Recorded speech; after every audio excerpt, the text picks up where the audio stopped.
Hello, welcome. Of course, the puppy dogs go off as soon as I start recording. My very first, I used to call these like voice love notes. My first one for the channel. Welcome to Can't Fake Real, where we don't edit out, at least now, the doggies. So this has been a love child of mine for, I don't know, I want to say a good 7-8 years at this point, potentially longer, of just the mantra, the saying, can't fake real. And it originated with my real estate journey. So I am a realtor, and that was essentially my first time also being an entrepreneur and realizing that when you work for yourself, that you are your business in so many ways, and your business is you. And getting real with that and what it looked like has been quite the journey. I'll be going into year 10 in 2026.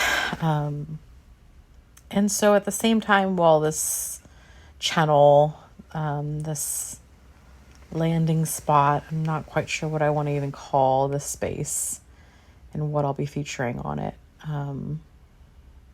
But essentially it's going to be these type of channelings, recordings, voice love notes. That's what I'll call them. Of the journey of becoming real, of entrepreneurship, of transition. Again, how we do one thing is how we do so many things, and real estate is primarily about transition, helping people buy and sell their biggest asset purchase of their lives. And before that, I had been in event planning and had done some weddings, wedding dress selling, another most important day in people's lives, transition period. And lately, in these last handful of years, going through 2020 now to 2025 in this window, going through divorce, going through the death of a parent, my father, and going through the death of my familiar, my beloved dog, Roxy, that I had for, tomorrow would have been her 13th birthday. So, and again, the portal of transitions and deep, deep loss. And I don't think I would be naive to not think that so many of us, and maybe many of you tuning in, have not suffered some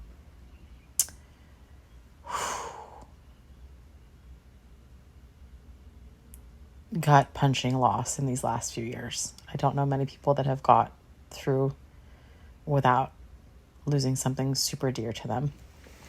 So in this transition, I also started getting into end of life, hospice. My father's transition was very quick, over a few weeks, and so hospice played a part.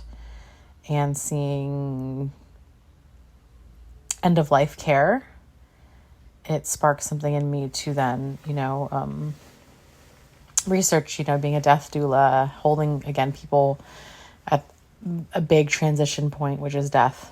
I volunteer now for a hospital, nonprofit, once a week, sitting with hospice patients,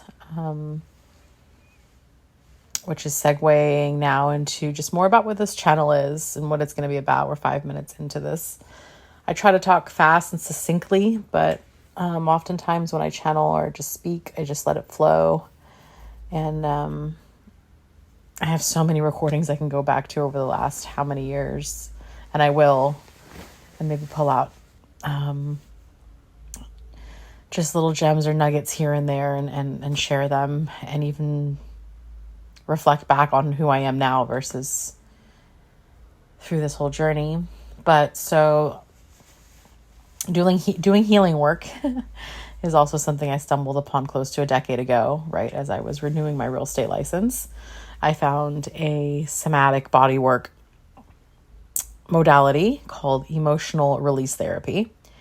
I found it through Airbnb, believe it or not. I stayed on this property over New Year's, 2016, and there was just something magical.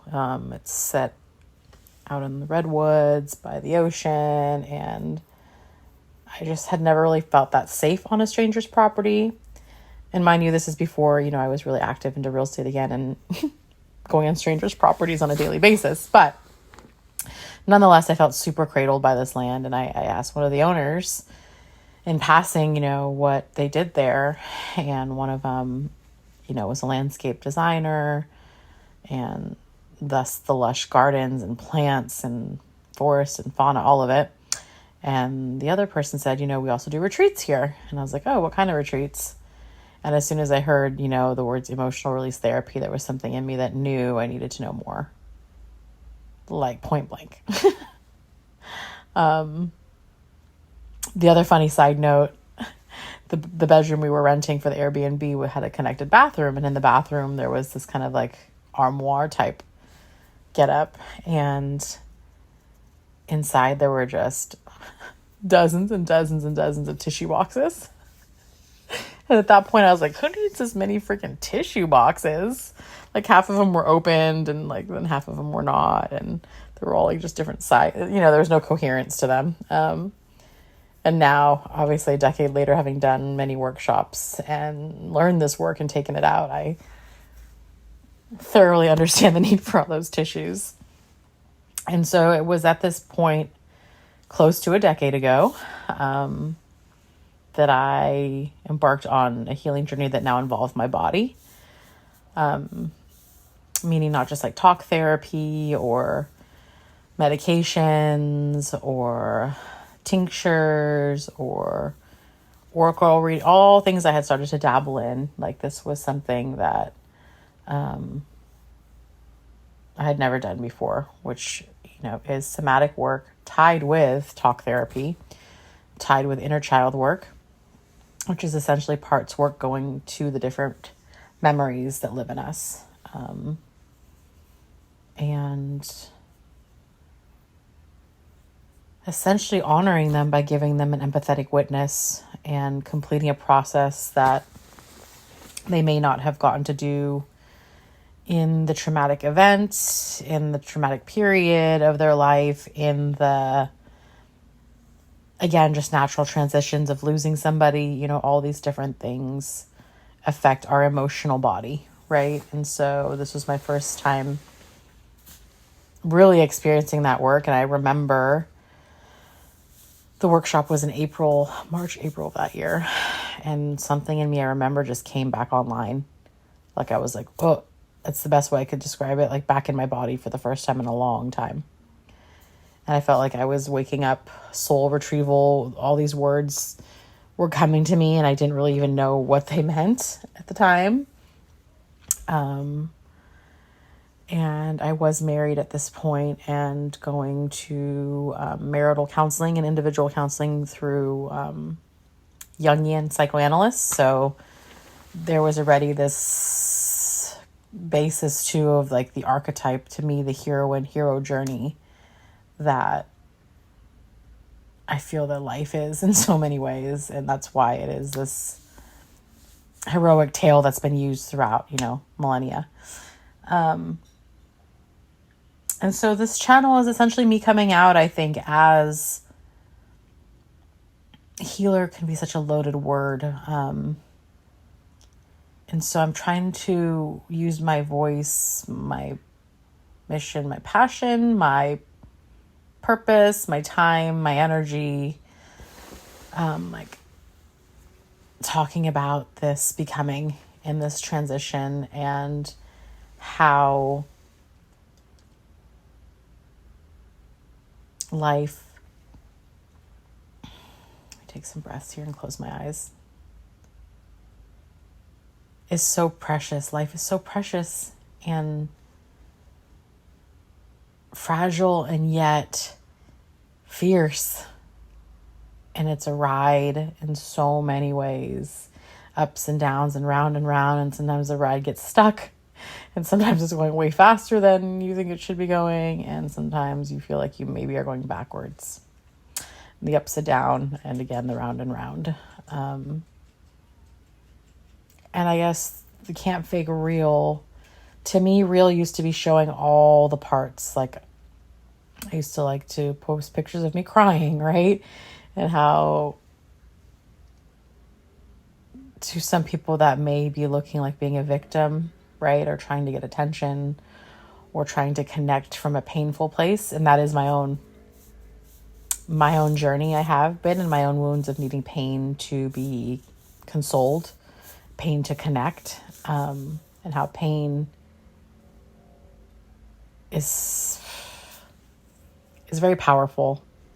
And so the realness, I guess, and sharing tears is what I'm trying to get at, is showing the other side. And maybe I'm just talking about social media, because now there's like this, who are we being real for, right? All these strangers on the internet that are they even real, and who do they know us? But when we can bring that home, when we can bring realness actually home to ourselves, right? Never mind being real to an audience.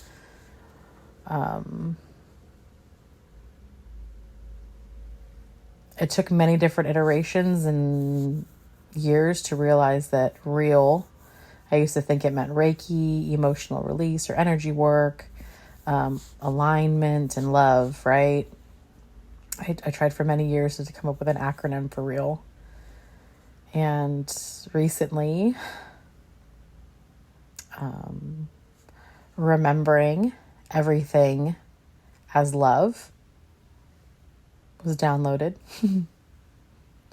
And so that's what's real to me, is love. And the vibration and the feeling, I think, that most of us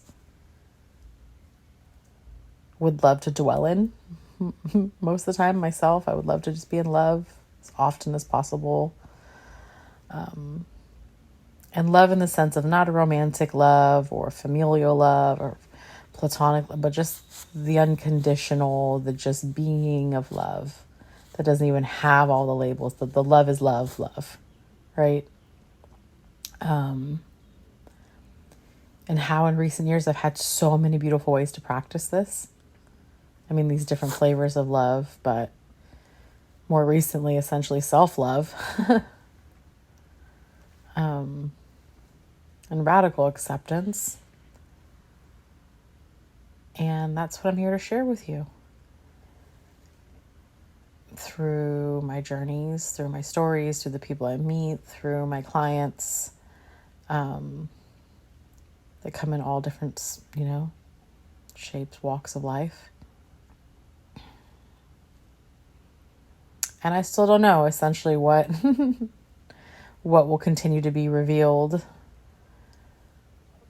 But I think that's also the realest thing. When we can allow the unfolding and the not knowing. There's a lot of people talking about the liminal space. It feels like all the time, but especially of late, of this in-between. And while I feel like I have dwelled in the in-between for most of my life, it's all in between, right? It's all about the next becoming and the next moment and the next moment and the next moment. And yet if we live that way, we're going to miss being in the actual moment. If we're continually waiting or living or hoping for the next. Or bless us, the ones that are really stuck in living in the past.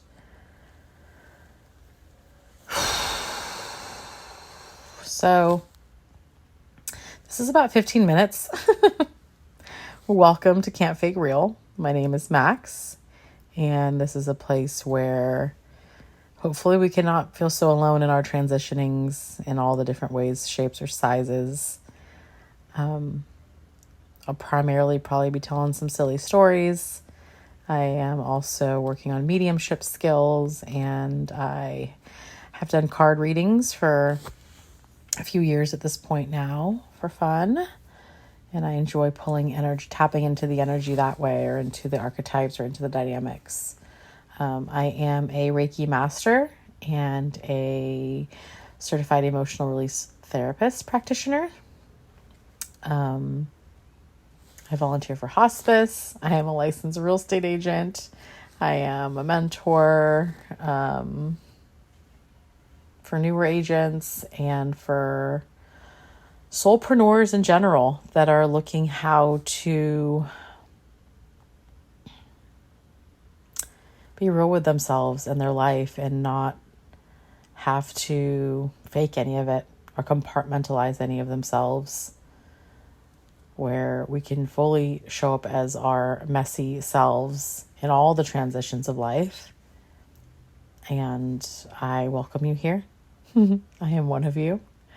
And I look forward to continuing to grow and have some fun. All right. Talk to you soon. Thank you again.